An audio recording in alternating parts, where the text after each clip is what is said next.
So when you need a service like a plumber or maybe a locksmith, chances are you go online, you look at the map to see which is nearest to you, and then you make the call. Yeah, we all do it, right? Yeah. But what if those map points were fake, leading you right into the hands of scammers? 7 on your side, senior investigative reporter Lisa Fletcher discovered a minefield of fake businesses legitimized by search engines. Everybody loves the maps and loves the map points, but they need to be accurate. It's a map.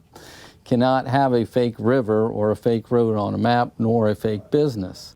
Mark Baldino owns Baldino's Lock and Key, a family business that's been around nearly 60 years. His competition isn't other locksmiths, it's scammers with fake listings on search engines. Has your business been hurt by these fake listings? Yes, our business has been tremendously hurt. I mean, when this first started, and we used to run 19,000 jobs a year, and we're down to 13,000. That's a loss of 6,000 calls a year. Yeah, it's just this huge, shady shell game of duping consumers. And it works really, really well. Marine Corps veteran Bryan Seely and good guy hacker is trying to put an end to phantom companies that dupe consumers and put legit business out of business. Hundreds of fake businesses, thousands of fake businesses? Millions. I'd put it between 1 and 2 million across the United States. To test it out, we selected appliance repairs, locksmiths, auto glass, and pest control companies from maps on all 3 search engines and went to check them out in person. Over and over and over again, almost every stop we made was not as advertised. An appliance company was actually a Verizon shop.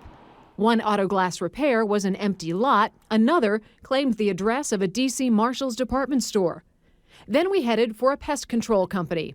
Google, Yahoo, and Bing Maps all confirmed the business actually existed at 1230 North Hartford Street.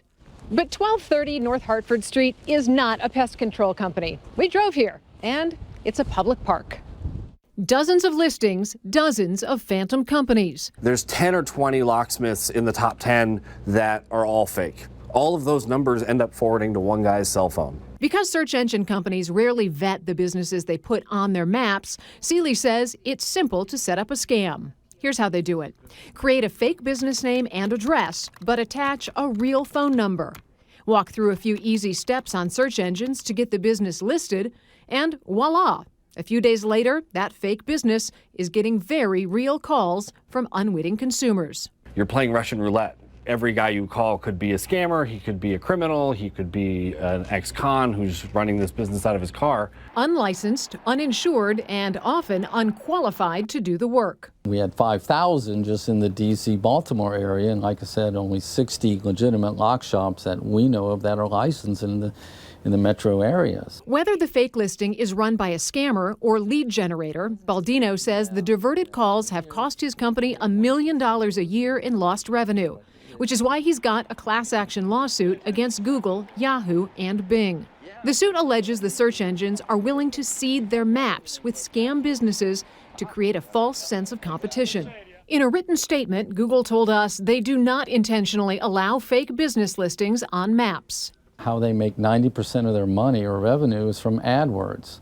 So if there's a great amount of competition, in order for you to see my business, I have to pay them to be at the top of the page.